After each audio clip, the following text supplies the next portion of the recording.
Congratulations to the IRF Summit and partners for convening this important conference. Today, there is widespread concern for true religious freedom and freedom of thought around the world. The world is moving dangerously toward nationalism, communism, and totalitarian regimes, which all threaten true religious freedom. The Washington Times Foundation stands in full support of the leadership of Ambassador Sam Brownback and Dr. Katrina Lantos-Sweat and all the IRF Summit partners in the global effort to defend, support, and advance religious freedom for all. The Washington Times has brought great attention to this important cause. We are joined with you in this effort as we work to reinforce three fundamental values: freedom, family, and faith. Together with the Universal Peace Federation, which has a global foundation in 172 countries, with support from heads of state, prime ministers, scholars, parliamentarians, and religious leaders of all faiths, we convened several conferences and forums in 2022 to help educate global leaders about threats to religious freedom.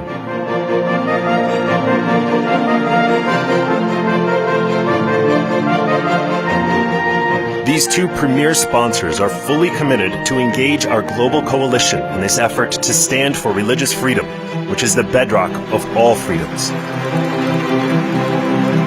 Indeed, it is the basis of all human rights, which come from God alone. It is a universally shared value of all faiths and people of conscience.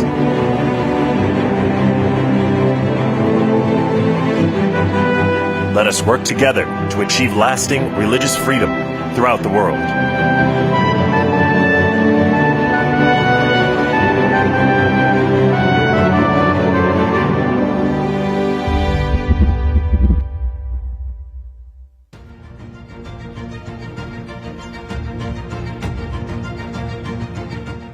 Please welcome back IRF Summit Co-Chair, Ambassador Sam Brownback.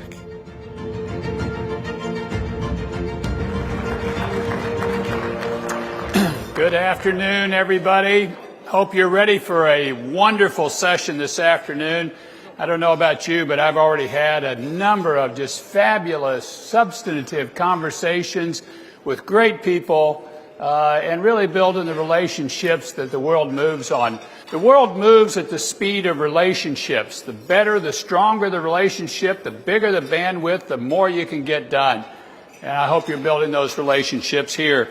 I don't know about you, but for me, getting here to Washington, coming in from Kansas, I felt like a bit like a kid going to his birthday party. Just, I'm excited. Something big's going to happen here. And I hope you are too, excited about things that are going to happen here and the things that are going to come out of this very session. Thank you. Yeah. I also, as an example, I want to say one quick thing about where I think the movement is. I've worked with this movement since the late 90s, and back in that point of time, you'd be troubled to get 3 or 4 people in a room to talk about religious freedom. It just wasn't all that much interest. And now we'll have over 1,000 people at this summit, in and out over the 2 days of it that we have here. The movement is growing, and I honestly believe that this meeting this year, IRF Summit 2023, is going to be our breakout game. That this is the game where people look at this movement, they see the breadth of it, they see the interest in the subject, they see the importance of it in a broad array of fields, and we're going to be playing at a higher level. We're going to play up at the next league. They're going to say this is a topic that we need to elevate. And we need to be a part of that. We need to be a part of that push to move this movement to the next level. To do that, we've got to be serious and substantive and well-networked and respectful, obviously, of each other's viewpoints and each other's efforts. There's going to be division. There's going to be different people looking at different topics, different ways. But if we can keep focus on the fundamental, that this is about religious freedom, it's about it for everybody, it's about it for everywhere. So when we break out to that next level, what does it mean? It means we're on the agenda of the G20. It means we're in the boardroom of these big corporations like we heard about at the last discussion. It means in the next panel you're going to have up here equal citizenship in Muslim majority countries, regardless of your religious view or point of view.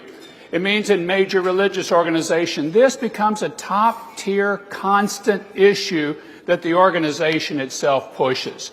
That's what we've got to do to get this agenda where it needs to be, to stop the killings, to stop the arrest, to stop the harassment, and to encourage that people of faith can freely stand and participate in the global economy, in the public or private space that they choose. This is a major foreign policy issue. We're seeing it right now, today, in the Ukraine, the invasion by Russia. Part of that was driven by Ukraine splitting off to form its own Orthodox Church. That really drove Putin mad about this topic and mad about Ukraine splitting out from the Russian world. Well, they have every right to do that. They have every possibility. They should be able to do that.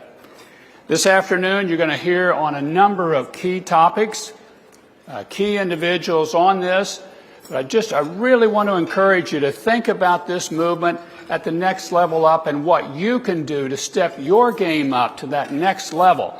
I've got my Kansas City Chiefs socks on now as we're stepping up to the next level, going to the Super Bowl. Let's take the international religious freedom topic to the Super Bowl.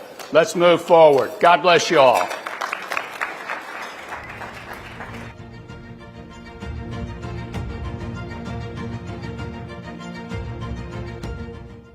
My name is Arizo.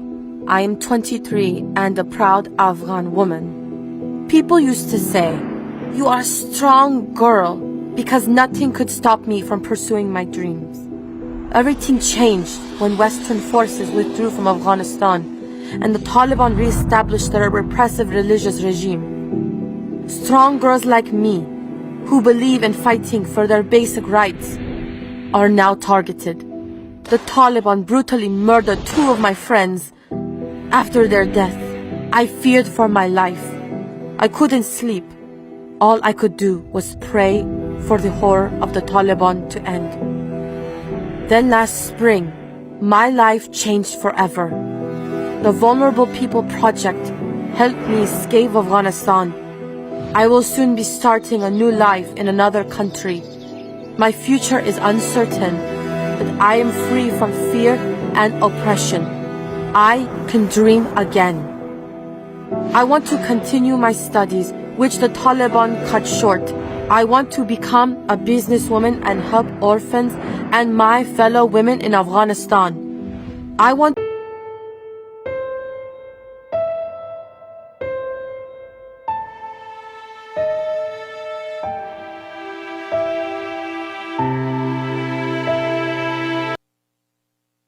Please join us in welcoming representatives from the Vulnerable People Project here with us today.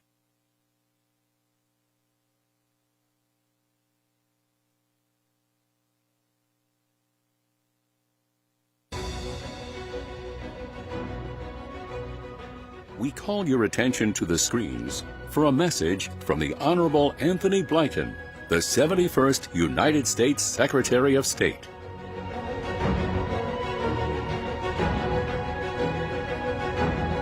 Hello, everybody.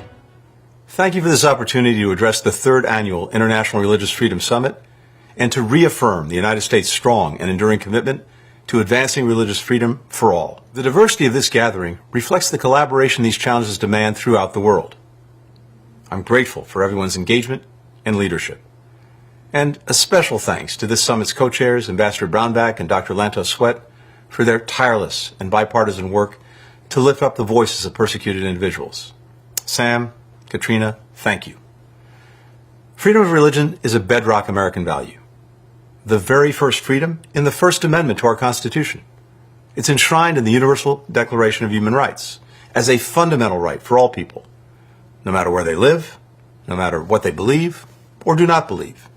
That right, to think and worship in our own way, to follow our conscience, to change our beliefs, is inextricably linked to so many rights that we hold dear.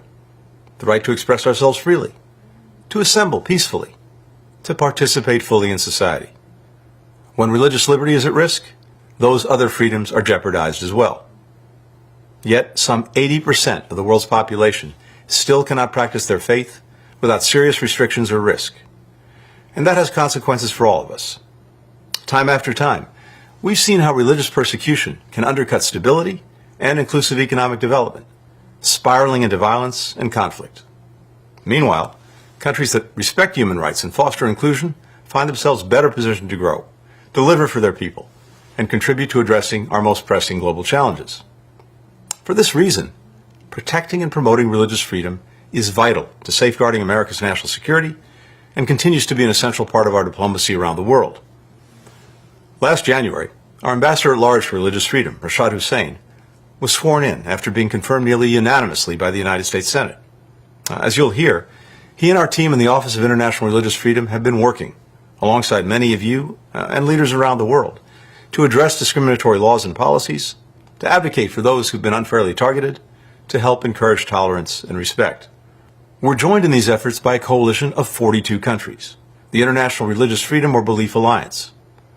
This past November, I named a dozen nations as countries of particular concern because of their egregious violations of religious freedom, from Russian authorities raiding and brutally beating Jehovah's Witnesses to the People's Republic of China perpetrating an ongoing genocide against predominantly Muslim Uyghurs. We've similarly designated individual perpetrators, including officials from Burma who have carried out crimes against humanity against Rohingya.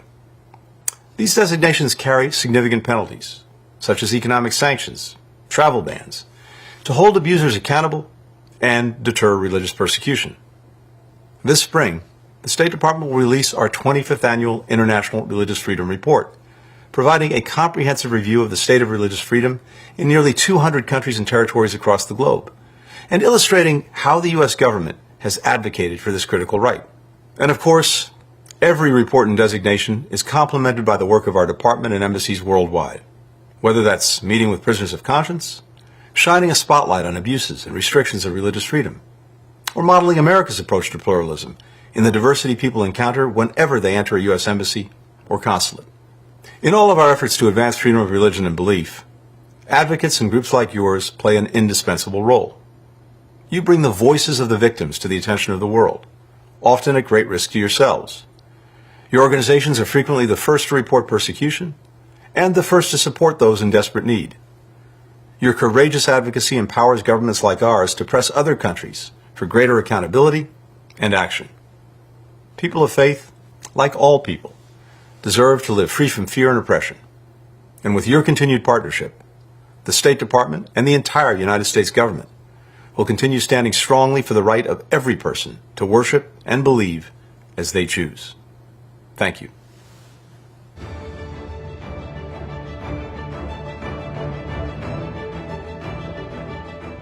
Next to the stage, Sheikh bin Bayah, Patriarch of Jerusalem Theophilus III, Rabbi David Saperstein, Imam Mohammed Majid, and moderator Pastor Bob Roberts.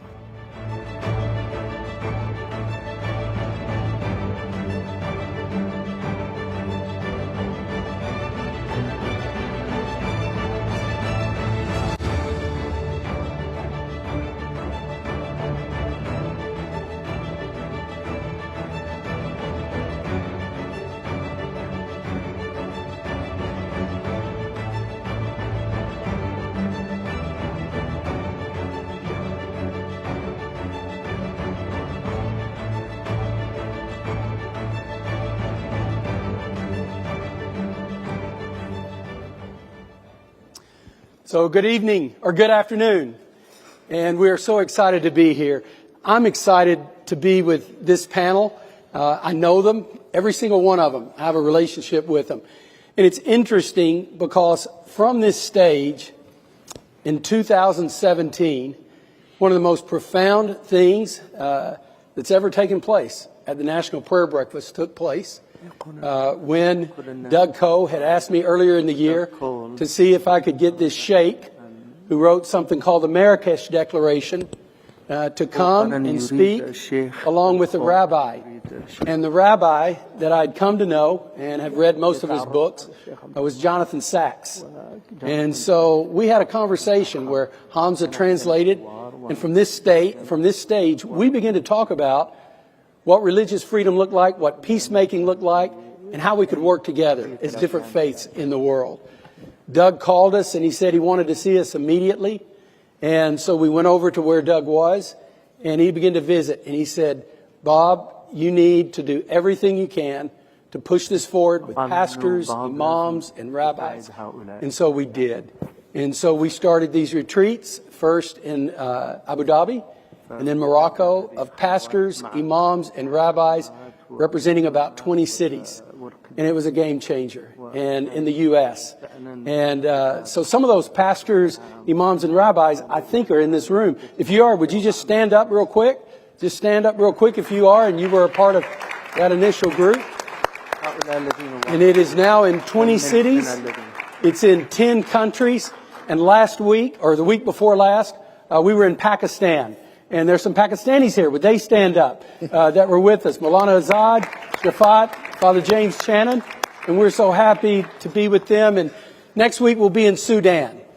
So it's spreading all over the world, and we're excited about that. And so what we want to talk about today is the whole concept of how do we live in a world where there's equality because of our faith. What does it look like, and how do we do that? So we're going to focus on the Marrakesh Declaration, which was a document that promoted religious freedom, all the way to the Alliance of Virtue, which is another document that says it's great to believe in religious tolerance and freedom and liberties, but how do we practically live this out? And so we're going to talk about that and what it was like, how it came about, and the result of that. And starting us off today is Sheikh bin Baya. And he's going to talk for a few minutes through his translator, Sheikh Hamza Yusuf, about why religious freedom is such a critical thing and important thing to him. So, Sheikh Hamza.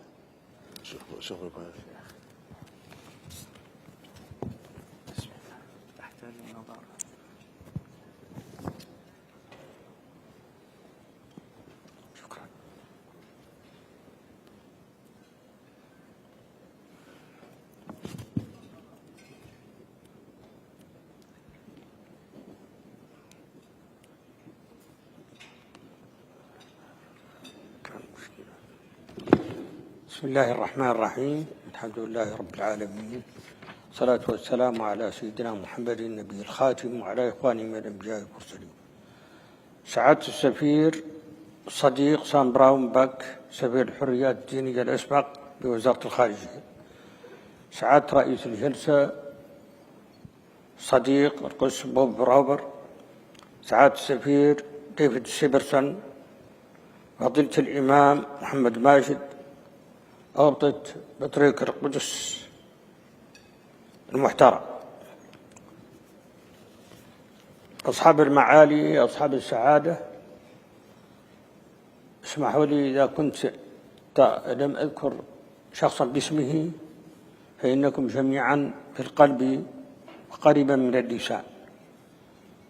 أيها الحضور الكريم، اسمحوا لي أن أتوجه بجزيل الشكر للقائمين على هذا المؤتمر الدولي على الدعوة لهذا اللقاء الهام والتي تأتي دورته لهذا العام برعاية منظمة حزب الفضول الجديد.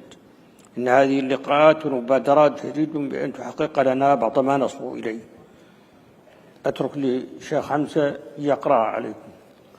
So, Bismillah ar-Rahman ar-Rahim, the Sheikh began by praising God and all of the prophets and our Prophet Muhammad, peace be upon him, and then acknowledged His Excellency, the former Ambassador Sam Brownback for religious freedom, His Excellency Ambassador David Saperstein, His Excellency Imam Muhammad Majid, His Excellency Pastor Bob Roberts, and then His Beatitude Theophilus III, Eastern Orthodox Patriarch of Jerusalem. And then he apologized for any name he might have omitted, but he said all of you are in his heart. Peace and mercy and blessings of God be upon all of you. Allow me to express my sincere thanks to the organizers of this conference for convening this important meeting, which is sponsored this year by the New Alliance of Virtue among the sponsors. These meetings and initiatives are well placed to realize the coalition, human fraternity, tolerance, and peace that we all seek. especially with the presence of personalities such as my friend, His Excellency Ambassador Brownback, with his wisdom, experience, and openness. In this context, we also commend the efforts of the predecessor, Ambassador David Saperstein, and his successor, the current Ambassador Rashad Hussain, who are likewise highly capable and commendable leaders. Mr. Chairman, colleagues, distinguished audience, the title of this session of my speech is Religious Freedom for the Good of All. This may stem from either the assumption that the availability of religious freedoms is in the interest of all, a hypothesis that needs to be tested and proved, and that the title is a call to make religious freedoms legitimately for the benefit of all. And this requires a mechanism as well as a theoretical and practical framework. So I'll address this topic by answering the following questions. The first, why do we believe that protecting religious freedom is in everyone's interests? What are the challenges to religious freedom, and how can we push for religious freedom in the world? By answering and discussing these questions, our conference can contribute to a shared vision for advancing religious freedom worldwide. First, why do we believe that protecting religious freedom is in everyone's interest? All religions are at risk in various parts of the world, and it is therefore in their interest to join hands and defend one another. Religious freedoms of a particular religion should enjoy the support of other religions, as each one constitutes a majority in a certain part of the world, whilst it constitutes a minority in others. If it does not cooperate with other religions in its regions of influence, it may not cooperate in turn in areas where it forms a numerical minority. Thus, religious leaders must cooperate to ensure religious freedom for all. Globalization, which has seen the movement of goods and merchandise around the world, has witnessed a similar migration in ideas and peoples of different religions and beliefs, and thus there is hardly a land that belongs exclusively to one religion in the world today. Nonetheless, the purpose of protecting religious freedom should not be based on a pragmatic calculation. It should stem first and foremost from a religious belief or principle, since all religions teach and in fact urge support for the oppressed and the protection of freedom of faith and practice. It is in fact one of the rights that Islam grants human beings. The Holy Quran states, there is no compulsion in the religion in 2:256. Also, the provision of religious freedom is not merely important but necessary to ensure coexistence and peace among human beings on earth. For there is no peace in the world without peace between religions, as the Swiss philosopher Hans Kuhn put it. Guaranteeing religious freedoms, therefore, contributes to understanding the joyful coexistence amongst all human beings. What are the challenges that hinder the availability of religious freedoms? The challenges facing religious freedom stem mostly from policies that regulate societies. These may be policies that are hostile to all religions equally, whether through an ideological basis, or they may be discriminatory policies based on historical accretions and cultural memory. Factors such as poor communication, ignorance of the other who follows a different religion, fear and apprehension of religion generally, and the inappropriate practices of some religious leaders due to selfish competition or bigotry likewise intensifies these challenges. Therefore, we can only deal with the obstacles to religious freedom effectively if we understand the factors affecting these policies, and we must deal with them rationally and conscientiously. Whilst we support and advocate for religious freedom, we believe that if it is founded on the solid ground of peace and within its context, it will be truly secure and sustainable. The freedom we call for is unconditional to the extent that it guarantees the observance of public order, social tranquility, and peace in every country. Finally, how do we push for religious freedom in the world? This requires continuous effort and broad-ranging cooperation between religious leaders of different faiths through increasing mutual acquaintance between their followers and enhancing cooperation and joint initiatives between them. Likewise, dialogue and open channels of communication with policymakers are needed to raise awareness of the importance and value of religious freedom. The followers of each religion must also turn to their sacred texts to highlight teachings that encourage coexistence and tolerance, and to see their religious texts, history, and heritage in new and open interpretive contexts that allow them to discover the foundations for coexistence therein. In this regard, they must draw attention to the inspirational stories and models from their history, whose recital may contribute to spreading the values of goodness and peace in the hearts of their adherents. In this context, I thank you for dedicating this session to discussing the contents of the historic 2016 Marrakesh Declaration promoting religious freedom in Muslim-majority lands, which was jointly issued by the Abu Dhabi Forum for Peace and the Ministry of Islamic Affairs in Morocco, and adopted by the Organization of Islamic Cooperation, the OIC. It is a model that should be emulated by other religious leaders who are called to launch further initiatives aimed at protecting minorities in areas where other religions are in the majority. Participants, the existential challenges faced by humankind increase the need to protect religious freedoms of followers of different faiths in many regions of the world. While we monitor from time to time threats to religion and religious sanctities in various regions, such as the burning of the Quran in Sweden and Denmark, we fear that these bigoted trends and extremist practices will overshadow the spirit of tolerance and joyful coexistence that we work and call for. Our country, the United Arab Emirates, represents a model where dozens of different religions, cultures, and races coexist. Hundreds of nationalities living in security, safety, and respect. UAE hosted the signature of hundreds of religious leaders to the Charter of the New Alliance of Virtue. One of the most important initiatives that should be jointly pursued by religious leaders, the United Nations, and decision makers around the world are laws protecting places of worship from damage and desecration, because they are places where God is worshipped and His name is praised. The Quran said, if we did not repel some people by means of other people, many monasteries, churches, synagogues, and mosques wherein God's name is much invoked would have been destroyed. God is sure to help those who help God's cause. God is all-powerful and almighty. The issue of religious freedom is neither Eastern nor Western. It is not specific to rich countries nor democracies, all of which have had their share of successes and failures. Rather, discrepancy is in the pursuit of religious freedom in the most effective way possible. There is an urgent need to activate the Charter of the New Alliance of Virtue by religious leaders to support the oppressed. In conclusion, we hope that our joint efforts here will satisfy the need for understanding, dialogue, and the search for commonalities. May it serve as a general invitation to people of goodwill to unite to preserve the flame of hope for a better future for the great human family. Thank you. أشكركم على صبركم. السلام عليكم ورحمة الله. Peace be upon all of you. I'm a Baptist pastor from Texas, and I love Sheikh bin Baya. I love Jesus. He does too. Now, we have some differences in our theology. And he's not letting me baptize him, and I'm not doing the Shahada. But I love this man. And I want you to never forget, you heard a speech with one of the top Muslim leaders in the world promoting religious freedom. So when you hear people say that when you hear people say that Muslims do not promote religious freedom, they don't know the right Muslims. And it all starts with this man right here. And I thank God for him. And we love you very much, Sheikh. Now, the man sitting behind me is my cohort in crime. I love this guy. And I don't know if y'all can see or not, but Majid, you need to stretch your legs out, get more comfortable, because, come on, look at there. Look at there. I mean, look at what he's wearing. Come on, Majid, don't be shy. Don't be embarrassed. Those are real life Texas boots. I mean,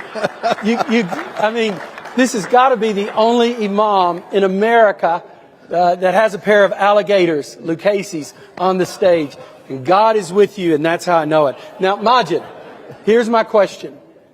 You're one of the most humblest men I know, and the reality is you had a lot to do with Marrakesh Declaration. A whole lot to do with it. Behind the scenes, before it became public, connecting a lot of the players together. You deliberately brought other people into that. Why was it so important to you? Why did you do that? Thank you very much, Bob, of telling people what I'm wearing. Thank you. First of all, I would like to say that my teacher, Sheikh bin Baya, have just explained to us the importance of religious freedom from Islamic perspective. As an imam living in America, leading a community in the United States, we have seen religious community in this beautiful country stood beside us at a difficult time. I was the vice president of ISNA some state of North America, and there was a burning Quran incident in Florida, like we just now have it in Sweden, and the Jewish community, the Christian communities, and Hindus and Sikh and everyone decided to stand beside us. And actually they created an organization, shoulder to shoulder, to protect Muslim rights in this beautiful country. That made me think about what can we do to also to protect religious minorities in the majority Muslim countries. And thank God, we're led by one of the most respected the scholar of scholars, Sheikh Bembeya, who brought Muslim scholars around him start from Georgetown to Mauritania, to Tunisia, and into Morocco. We have 250 Muslim scholars actually signed into that document. This document now is a document that we use of training imams, and hopefully made it to curriculum and adopted by 57 Muslim countries in OIC. But it means a lot to me. This guy here also, like you, have been helping us in addressing the issue of Islamophobia in America. And therefore, as you stand beside us, we want to stand beside minorities in the majority Muslim countries. And therefore, the Sheikh is our leader in that, and all of us, we really appreciate this document now, grounded in the Islamic tradition, because based on the Prophet Muhammad, peace be upon him, the Charter of Medina. For it is very dear to me, the Marrakesh Declaration. Ambassador Saperstein, you've also got a pair of boots. I'm sad that you didn't wear them. But you know, I remember when you were appointed as ambassador for religious freedom. And I went to that because I wanted other people to know that I may be an evangelical, maybe a lot more conservative than you, but there's room for everybody in our government. And so it was important for me to be there for that reason. When we think about the Marrakesh Declaration and what you did in seeing that come about, what's been the result of that? Well, first, I just have to say how honored I am to be with my distinguished colleagues here. And I do want to acknowledge Hamza Youssef, who is translating, but is an important Muslim scholar in his own right also, and we're really delighted to have him here. We're truly blessed to have Sheikh bin Baya with us. He is one of the most influential Muslim scholars and thinkers on the global scene today. And what his gift was in the Marrakesh Declaration in particular, but more broadly in his writing, is that he has taken the normative mainstream understanding of Islamic thought, not only in the Quran, but and this is important because we all have problematic verses in our text that resonate distrust, even hatred of other people. It is how they were interpreted normatively by the later generations that become so important.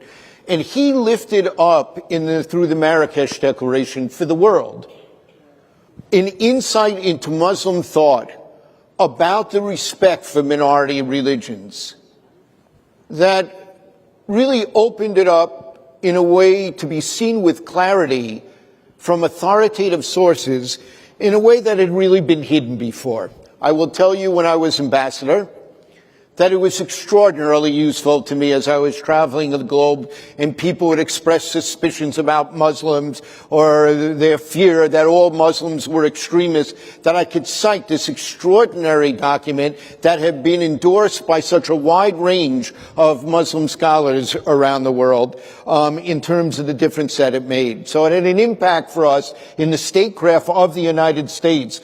Those who were involved with the shaping of this and working with them, and Rashad Hussein, who's here at that time, was in the position of an outreach to the OIC, the Organization of Islamic Cooperation, and played a role here, and Imam Majid and Mohammed al-Sanusi and others who were in the room with us. It really made a difference. But it also made a difference as the years went on in a number of other ways. First, it spurred a number of other declarations that gave further imprimatur to lifting up this central theme that had been hidden from us before. Declarations that emanated out of Indonesia, that emanated out of Bangladesh, that emanated out of Saudi Arabia and others in the UAE, and here in America. It really made a difference there. And because it opened this up to us, it helped build further, deeper, more understanding and confident interfaith coalitions. Look around this room and just think about what I'm about to say. Look around the room, just take 1 second, just look. Look around this room and just consider, you represent a phenomenon that is new in human history. There is more interfaith cooperation as a normative part of societal life going on across the globe at this moment than at any point in human history. And the Marrakesh Declaration made a contribution to that, spurring that process that's existed for a century on the global scene. But it really helped spur it at a difficult time after 9/11 in terms of the world's understanding of what it meant to be a Muslim at this time. So it made an enormous difference that way as well. And it got many of us to look at our own faith traditions and to say, you know, I take for granted, I come from a faith tradition whose normative theology says there's more than one way to go to heaven, to find salvation in Jewish thought. So long as you believe in God and you are an ethical person, you have a path to heaven. I have no idea how many other people knew about that who weren't Jewish. And those of, I think, in every faith tradition, people who, encouraged by this model, really began to lift up their own views on the rights of minority religions in this regard. And finally, this thought. At the core of this effort and what it has meant in terms of the fight for religious freedom is one basic core principle within the context of civil life. So over and above what we normally think about freedom of religion, the right to express your religious identity, to live in accordance with your religious conscience so long as your exercise of that right does not infringe upon anyone else's right, the right to worship the way you want, with whom you want, to publish your own textbooks, to preach, to teach in accordance with you. Or in addition to all of those things is this central principle. Nobody's right as a citizen in a free country should ever depend upon their religious identity, beliefs, or peaceful practices. And until we get to the day where that is the norm in every nation in the world, we will never have full religious freedom. And in order to achieve that on a pragmatic level, it does have to be set in the context at a time there's been enormous pushback against the world, against democracy, against human rights. If you don't have freedom of speech, you can't preach. If you don't have freedom of the press, you can't print your books. You see, it goes on and on. So this is crucial. And the Marrakesh Declaration really helps spur that understanding that equality of citizenship is the indispensable civil manifestation of what religious freedom will mean. Thank you, Ambassador. His Excellency, His Beatitudes, Theophilus III, it is an honor to have you on this stage, and I appreciate you very much. I was with someone last night, and they told me in the country where they're from that there were 1.2 million Christians 20 years ago. Now there's 250,000 that are left. Broke my heart. Are these declarations, and specifically Marrakesh, are they finding their way to the Holy Land? As the patriarch of the Church of the Holy Sepulchre, we're all concerned about Jerusalem. As a Christian, I'm concerned about Christians that they feel welcome in the Holy Land. There's freedom of worship. Is it making a difference? Well, thank you very much for being here. It's a great honor for me to be among distinguished scholars and religious leaders. I bring you from Jerusalem greetings. And Jerusalem, it is true, it is considered to be the spiritual home of the whole humanity, of all religions, right? And there the religious leadership We are trying our best in order to keep the holy places, to make the holy places and the holy city of Jerusalem accessible to everybody, because Jerusalem indeed is an example of the freedom of religion, because their religion plays an important role. I mean, religion is what defines everything in the holy city of Jerusalem, and of course in the whole region, both in Israel, in the Palestinian territories, in Jordan, and the rest of the Middle East. Now, there are many challenges, it is true, but this is not something new. If one goes back into the history of Jerusalem, he will realize that Jerusalem was always a place of challenges, because this is the place where the divine human encounter took place. And therefore, this part of the earth has a unique privilege to have hosted God in there. And this is why this part of the earth is really a fountain of divine energy. Now, there are many challenges, because everybody wants Jerusalem for his own, but for whatever reasons it doesn't work, because Jerusalem is a place that belongs to the whole world. Now, I want to quote our dear Sheikh Abdullah Ben Baya, who said that he spoke about ignorance. It is true that what really causes troubles is ignorance that prevents freedom of religion. One is this, and the other thing is the key to understand, to promote religious freedom is knowledge. I quote the Bible, the New Testament, where it is written, "Know the truth, and the truth will liberate you," right? And our problems there in the holy city of Jerusalem, you know, there is the paradox there. There is a contradiction.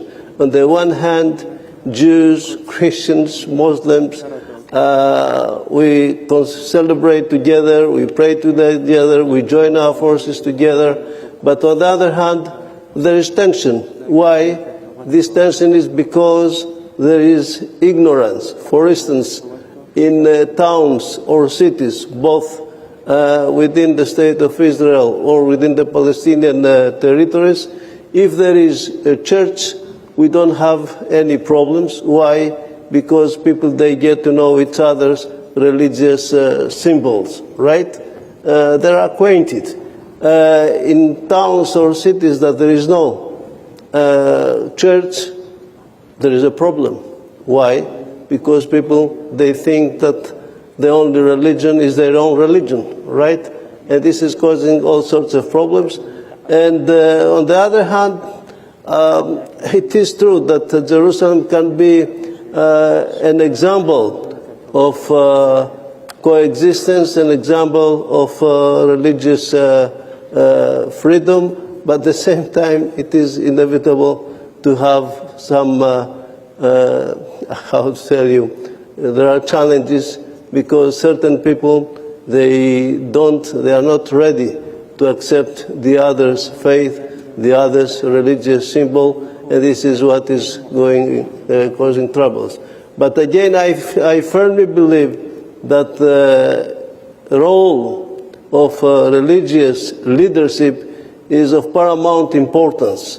Religious leaders, they have the power to influence their own people, and this is what we've been discussing with one of his great students, the Amir, the Prince Ghazi of Jordan, that he really respects him very much.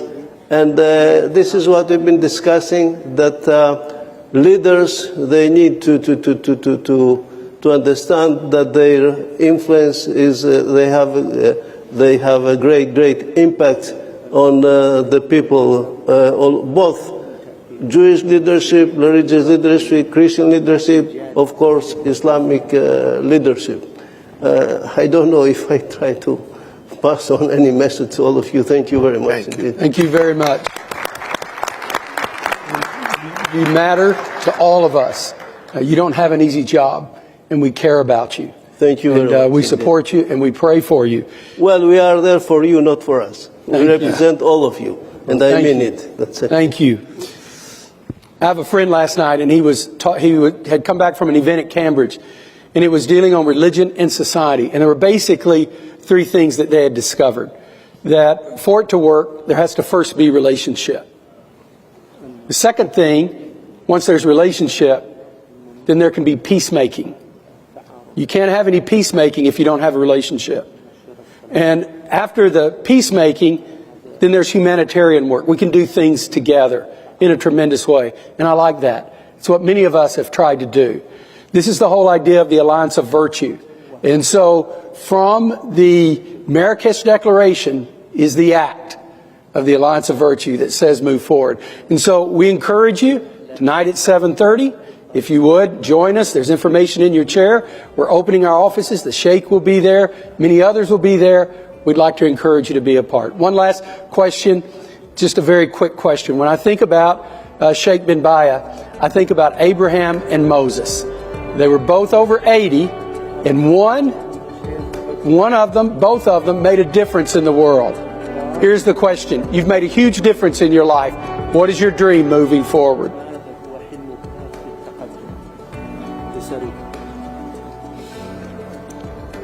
هو الأشياء إنما يقررها الله سبحانه وتعالى. ما كنت أظن أن هذه الوثيقة لما كنت أعمل عليها أنها ستكون اليوم تناقشونها. He said that we leave things to God, but never did we dream that we would be sitting here talking about this work that we started to help the people in the region. Amen. Thank you very much. Thank you.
Ladies and gentlemen, my name is Roya Johnson. I am very honored to be here today.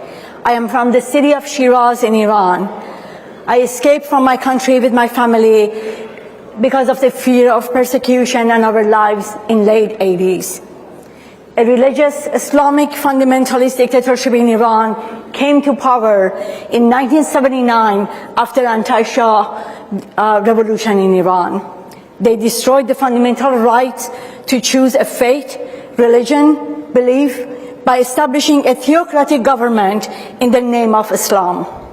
The discrimination, suppression, and oppressions of followers of all religion and denominations started not long after mullahs in Iran took power. The dictatorship regime of Iran has been reported to have executed more than 120,000 people, including individuals from all sectors of the population, such as Muslims, Christians, Jews, and Baha'is. The regime has been suppressing, assassinating, and executing Christian priests, which is a grave violation of basic human rights and dignity. I stand here before you today as a witness to the regime's abuse and to represent thousands who have been tortured or executed in Iran's prison. The Islamic Revolutionary Guard, or IRGC, came to my house in the middle of the night of October 1982. I was in 10th grade. That night, I stayed up late to study for my physics exam for the next day. My mom had been in prison for more than 6 months when they came for me. Her crime was helping mothers identifying and bury the bodies of their loved one executed by the regime. There were 15 Revolutionary Guards, all with machine guns, 5 inside my house and 10 outside. I remember the fear in my father's eyes and how he couldn't take his eyes off me. I remember my younger sister, 11 years old at that time, was standing by the jasmine flowers in our yard. She was crying very hard, but in silence. I remember my 5-year-old brother who was grabbing my legs and wouldn't let go because they put me and wouldn't let go. They put me in the vehicle. They covered my eyes blindfolded. The IRGC took me to a place called the basement many times. The basement was the guard nickname for the prison torture. In this medieval place, often the mullahs would be there doling out the punishment based on their barbaric penal code. Punishments include whipping by cable until death, electrocutions, and being hanged by the arm from the ceiling with chains for a long period of time. I was kept for four months. I saw my best friend there. She was later executed. She was only 16 years old. Marzi's one of the methods of extortion was to ask the family and bribe to keep them from the issuing of execution, an order of execution. My father spent millions for my release from Iran. I must stress that the misogynistic and suppressive behavior of Tehran's ruler carried out under the cloak of religion has nothing to do with Islam. The mullahs abuse the name of Islam to enhance their sinister objectives. The Islam that I grew up with is a religion of peace, freedom, liberty, equality, love, mercy, and liberation. I am from a family that believe in those principles. Ladies and gentlemen, today in Iran we are witnessing a woman at the forefront of uprising, and they are playing a vital role in the fight for equality, democracy, and freedom. The struggle has been ongoing for 40 years and shows no sign of slowing down. It is important that the international community recognizes the right of the Iranian people and their determination to establish a democratic, secular, and non-nuclear Republic of Iran where equality, justice, and freedom become possible. Allow me to end my speech with one of the pioneers of the American civil rights movement, the Reverend Martin Luther King Jr. The arc of the moral universe is long, but it bends toward justice. I do have faith. With events like this, raising awareness and working together, we can move the arc of the moral universe toward justice more quickly. Thank you.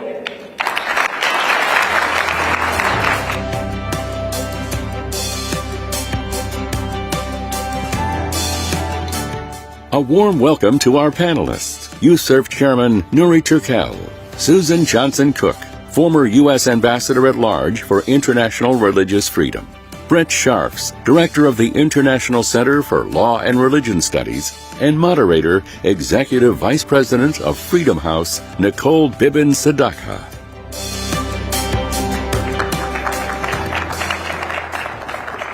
It is great to see a room filled with people who are dedicating their lives and their focus and their energy on religious freedom.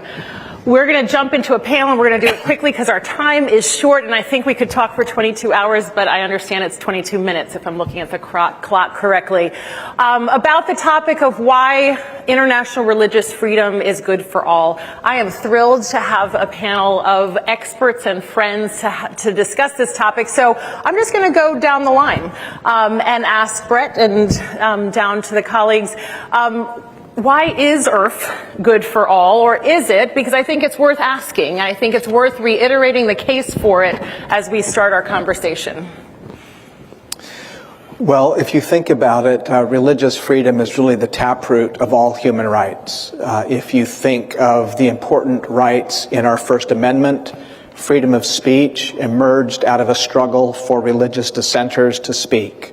Freedom of the press emerged from a struggle to print the Bible in a vernacular that people could read. Freedom of association emerged from a struggle of religious dissenters to be able to gather and worship together.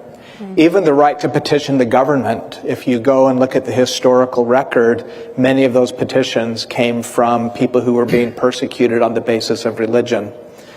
Without religious freedom, I fear that what we'll end up with is a cut flower human rights culture where these other beautiful freedoms are severed from the taproot that genuinely gives them sustenance. I love that, the taproot that gives it sustenance. Nuri, when you think of this question of why IRF is good for all, what's your answer to that? The international religious freedom, to me, in addition to the historical value-based argument, to me it's a way to prevent a country or nation into humanitarian crisis, war or genocide, even terrorism. I do know for a fact that countries that respect religious freedom naturally have stability, harmony, social harmony, tolerance. Conversely, the countries that invest a lot of money on police, in the case of China, naturally creates a lot of resentment, end up being criticized in the global arena. So international religious freedom, and also a way to prevent a government's being in a difficult, challenging situation like what we have today in the United States and our relationship with Communist China. Had the United States government paid attention early on when we saw a series of early warning signs, starting from 9/11, when the Communist China trying to manipulate U.S.-led war on terrorism as an excuse to persecute religious minorities, we may have been able to prevent some of the atrocity crimes being committed against the religious.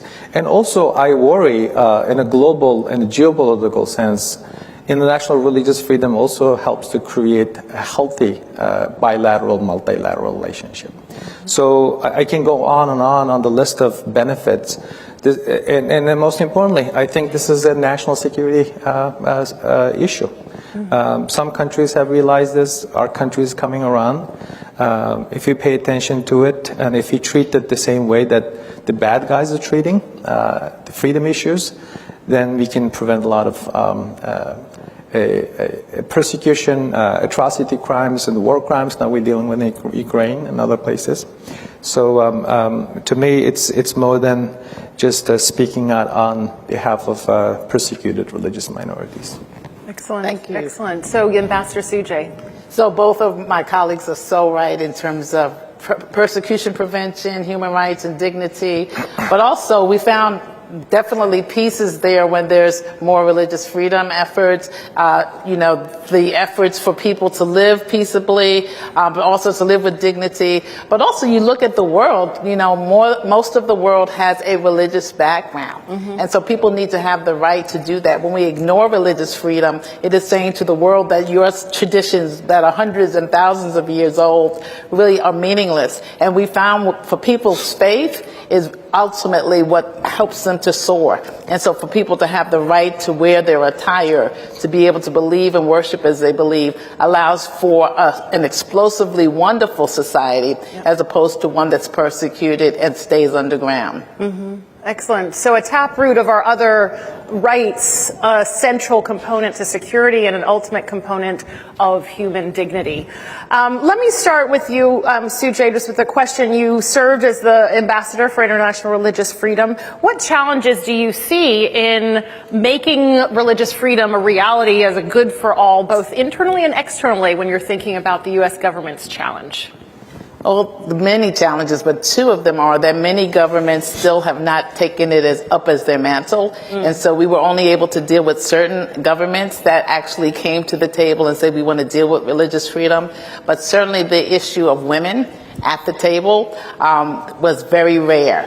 And in most cases, when I went to the diplomatic table, women either sat in the circle around our circle, the outer circle, or were outside, and if they were inside, they were serving tea, but they were not part of the conversation. So the issue of women and religious freedom is very dear to my heart around the world. It still has not even gotten to the level of having some attention on it. And so that's been one of my passions, is to bring women's voices to the table, and I will continue to do that as long as I shall live. Two additional points on that. I forgot to mention. Preservation of religious sites, preservation of religious architecture, and also preservation of children's rights is also part of international religious freedom. We have seen it when a bad actor or entities, officials targeting a particular religious, ethno-religious group, they look at first women and children. Yes. And they start destructing, every day is Kristallnacht is the kind of a metaphor that we have seen repeatedly. Well, let me stay on that, Nuri. You lead the U.S. Commission for International Religious Freedom. You're a scholar and advocate for the rights of many, particularly those in and from China. The world, in many ways, is turning a blind eye to very well-documented and widely known abuses unfolding in China because of China's economic or military or political clout in the world and its power and its willingness to reach those sources of power outside of its country. How do you make the case for why we should worry about the religious freedom of any minority or any group in China when we've got these bigger issues? In the case of religious persecution in China, the Chinese authorities have integrated any social issues, freedom issues, even economic issues, environmental issues under the national security strategy, which is, again, kind of a dangerous trend. Everything that you demand as a human being, as Professor Scharf was mentioning, is our fundamental right. You're treated as somebody or entity, a threat to national security. So this is something that the international community is not getting. And also speaking out when we see this kind of atrocities is part of state parties, specifically in the case of Genocide Convention, their treaty obligation. They have to speak out, they have to call it, they have to stop and hold them to account. So to date, only 10 governments and parliaments in the case of Uyghur genocide have spoken out. And also one of the biggest problems that I identified and it frustrates me daily is the fact that we are allowing bad actors like Xi Jinping to normalize behaviors such as forced sterilization of middle-aged women, purposefully preventing natural population growth, but in one instance 65%, locking up 800,000 to 1 million children away, and also developing some of the most sophisticated technological tools, such as a brain-controlled weaponry that the United States government added to the entity list in 2021. So these kind of behaviors should be resolutely said no. You hear a lot of impassioned statements, speeches on Ukraine. I have to see heads of state, head of government, make similar type of impassioned statements. So this is the lack of leadership, lack of political will, and also entanglement in economic interest that has to stop. And just the centrality of China's abuse of religious groups, of minorities of all different types, is just so intertwined with its ability to grow economically, its ability to be a stronger power in the world, because they're able to... They're also normalizing, exporting and normalizing the similar behavior. Absolutely. And others might end up paying the price. Yes, yes, we see that around the world where China is supporting so many authoritarian regimes. Brett, let me turn to you. You've written and spoken about human dignity as the basis for human rights and particularly religious freedom. I love the term you used in a recent talk about climate change, but climate change in the area of human rights. Can you speak to how religious freedom fits into that equation for people who believe really different things? How do we move from tolerance to respect, which is one of the terms you've used many times? Thank you. This year we commemorate the 75th anniversary of the United Nations unanimous adoption of the Universal Declaration of Human Rights. And when the drafting committee was working on that document, there was a lot of disagreement about what rights should be included and what it should look like. And it was when they really focused on human dignity, which was a concept that was mentioned in the preamble to the UN Charter, that progress was made. Human dignity became the truly universal value around which the conversations were built. And so if you look at the first sentence of the preamble of the UDHR, the first article of the UDHR, in both places you'll find human dignity. Now, today what we see is a politicization of human rights and a polarization around human rights.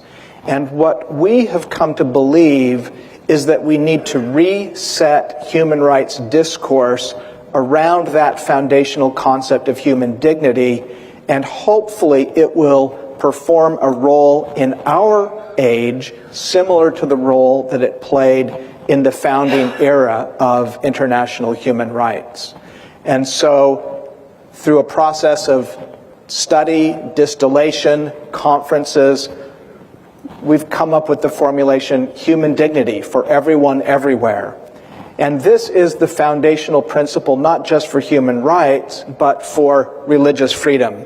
This is perhaps seen most explicitly in Dignitatis Humanae, the Catholic Vatican II doctrine of religious freedom, where religious freedom is rooted in the dignity of the human person, and along with the right to religious freedom comes the duty to seek and live truth. And so this is related to what we might think of as our deepest human right, which is the right to be human.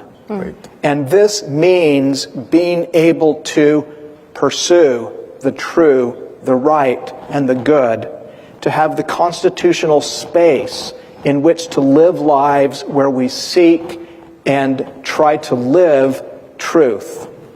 That's wonderful. That's wonderful. Let me go back down the line now, thinking forward about what are the tools and the things that we are going to need.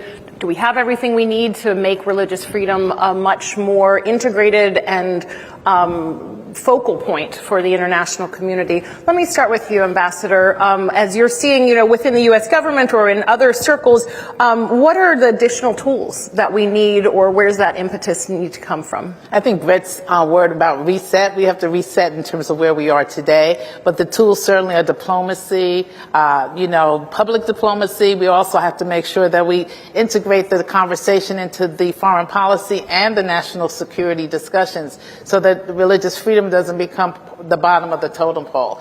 Many times we got to our issue after everything else in government was taken care of. It has to be prioritized in our foreign policy and our national security discussions.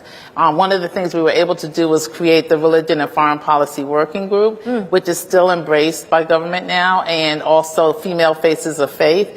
And I think as long as we continue to bring everyone to the table, those who believe and those who don't have the right to not believe, but as long as we bring everyone to the table, that's one of the tools we can use to begin a real conversation that resets the conversation. Nuri, how do you see where are the opportunities, particularly in the spheres that are focused on security or on economic issues and interests, to insert religious freedom to make it a more integrated and connected issue to those things which do motivate most governments and policymakers? The area that I follow closely is China, the country. Two things comes to mind. One is their economic interest in the context of global supply chain crisis. We need to find a way to address corporate complicity, whether it be through consumer activism or adding additional legal tools mandated by the U.S. Congress.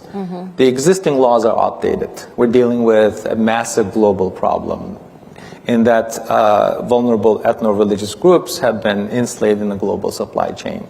So we got to tell the business leaders that not in my name. And we need to create a very, very strong legal risk, reputational risk, and investment risk so that we can help to change their behavior. The other area is, again, going back to the technology. The science and technology development in China has not been a moral progress. We need to find a way to address, for example, in the case of one of these Chinese high-tech giants, Hikvision, installed 400 million cameras in China. Their market is saturated. They're looking for markets around the world. As we speak, more than 80 countries around the world already adopted Chinese surveillance technology.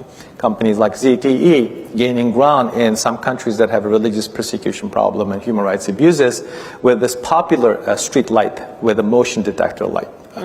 We have a Huawei that has more than cloud storage contract with more than 140 countries. That shows that our privacy has been compromised. The authoritarian regime, bad actors have been equipped with the technology provided by the Chinese state. So these are the two areas. And also I'm a very, very firm believer of sanctioning. The human rights abusers should not allowed to remain anonymous. We should call them out publicly. We should go after them, whether it be entity or individual. We should also expand the sanction to the network. It's working. You know, it's hard to see the immediate effect. It takes time for sanctions to show whether it's working or not. But we already start seeing the effect in the case of Russia, in the case of China. Huawei is not the same company as it was 3 years ago as a result of our sanctioning entity listing. So those are the areas that I would focus. Can I just follow up on that? Have you seen, I'm sorry, did you have a... I was going to say economic sanctions were used a lot, particularly for the countries of particular concern. But we also developed some toolkits like with Saudi Arabia and other countries with steps that you can begin to take to get off of that list of countries of particular concern. And I think that we also have to offer some tools, which was your question, that says you won't be in the same place next year as you are right now. Economic sanctions is one of them, but there can be some tools that you can begin to see a difference made, and I think we have to make sure that we offer those as well. And both positive inducements as well as definitely, punitive. definitely. And I was just going to follow up with you, Nuri. Are there areas where you have seen a pushback on this movement of China, in particularly from the corporate space? Green technology space. Elon Musk is the biggest proponent, or at least in publicly, Elon Musk never hesitated to criticize our government, the European government, but he doesn't do the same thing with China, because the batteries for his Tesla cars coming from China, reportedly made with the slave labor, solar panel industry. So the environmental activists need to know that it's our moral obligation to save the human being while we try to preserve the climate. We can fight genocide and ecocide at the same time. I think society-led is one of the biggest challenges we're confronting in the case of China. Excellent. Brett, in the space that you are most active in, which is the law and international legal frameworks, are we missing anything? Is there something that we can do in that space that needs to be amended or added or changed in that space? One thing we're really focused on this 75th anniversary year is really thinking about the universality of human dignity. And so we're going to have 3 book projects, one on Asian perspectives on human dignity, one on African perspectives on human dignity, and several conferences culminating in a book on Islamic perspectives on human dignity. We really need to understand each other's way of thinking about these fundamental values a little bit better than we do. We need to get a little bit more attuned at listening. We have pretty good legal tools to some extent. International law we think about a lot, but much more likely it's going to be national law and local law that really affects the lives people lead. When we look for religious discrimination, we find it in registration laws, we find it in land use and zoning. Those are the places where we find religious discrimination frequently, including in the United States. You asked about tolerance and respect. And I think these are both really important principles. Sometimes we downplay the importance of tolerance and talk about how we need respect instead. And I understand that. But tolerance is a really useful legal concept. We can enforce through our law the requirement that we tolerate one another, that we give each other the space to live our lives, even if our values are different one from another. Respect, I think, is really a political principle. It's something that we need to demonstrate in our political lives, in our social lives, in our interactions with each other. But I'm not sure it works well as a legally mandated principle, much less love. That's actually what we really want. But we don't want it as a legal principle. We want it as a moral and religious principle. I think of the Hamilton musical where King George is a comic figure who says he is going to send his troops to kill your friends and relatives to show you his love. And we don't need coercive love.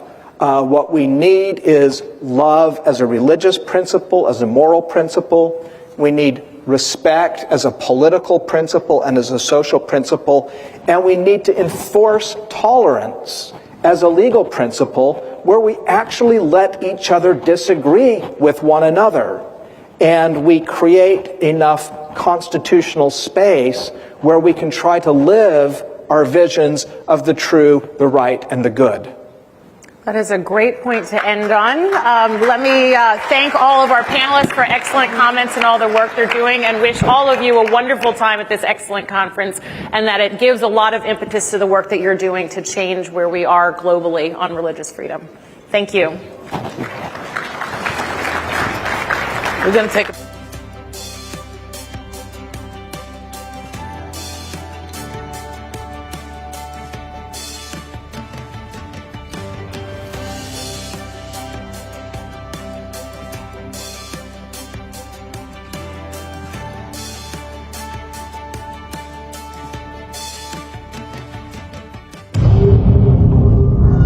Now mankind is more aggrieved than ever in every possible way, from the indignities of poverty and oppression to the ravages of war and violence, and the humiliation of slavery and trafficking. It is time for humanity and religions to come together and collectively lift mankind out of this sorry plight. At the start of February 2018, over 200 religious leaders and senior politicians from the 3 Abrahamic faiths and other world religions gathered at a hotel in Washington to launch the modern alliance of virtue between religions. It was a momentous occasion.